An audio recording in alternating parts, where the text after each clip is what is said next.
wiilkan da'da yar ee idin muuqda ayaa ah Guuleed Aadan Cabdi oo ah mid uu eebesiyay hibar rabbaaniya wuxuu hindisay samaynta diyaaradan qabyada ah oo ah kuwa qumaatiga u kacay helicopterka loo yaqaano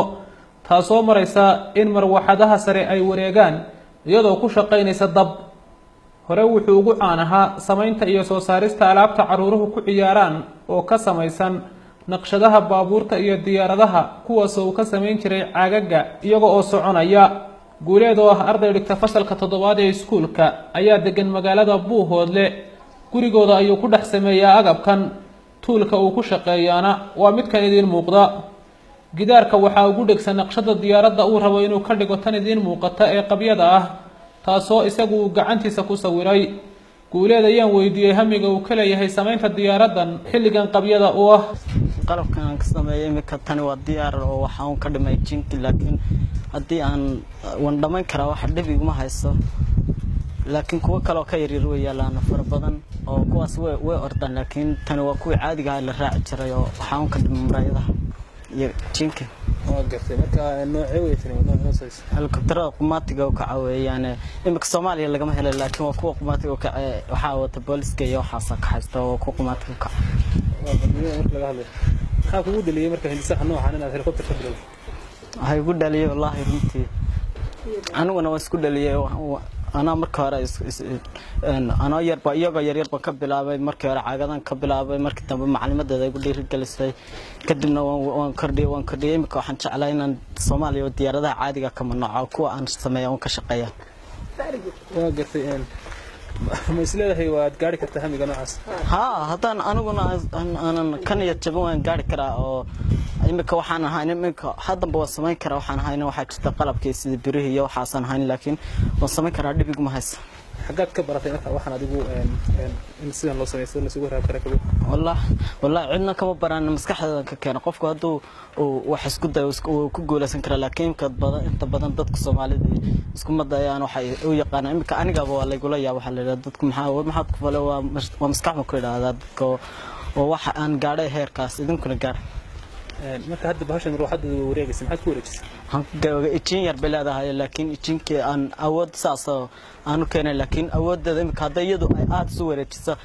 way fududaynaysaa inay kacdo markaas waxa uu fududaynaya weey ruuxada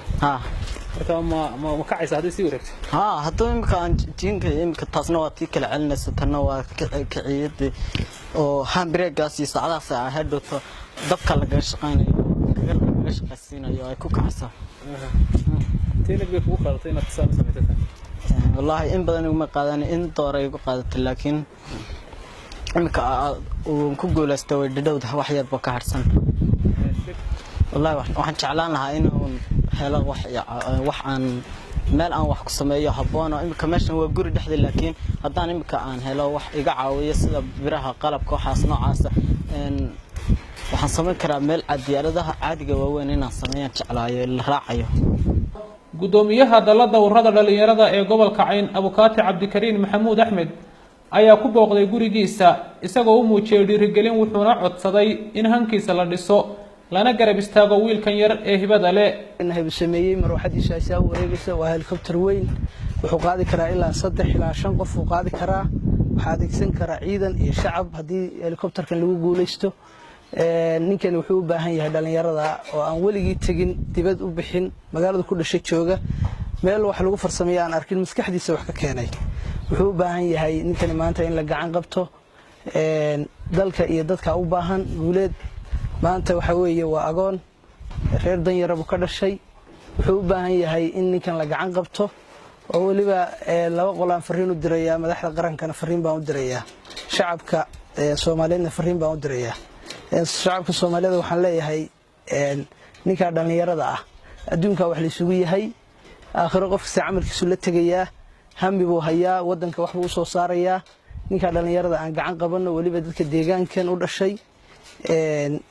baan gaar ahaan u la hadlayaa madaxda qarankana waxaan leeyahay madaxweyne iyo ra'iisul wasaare iyo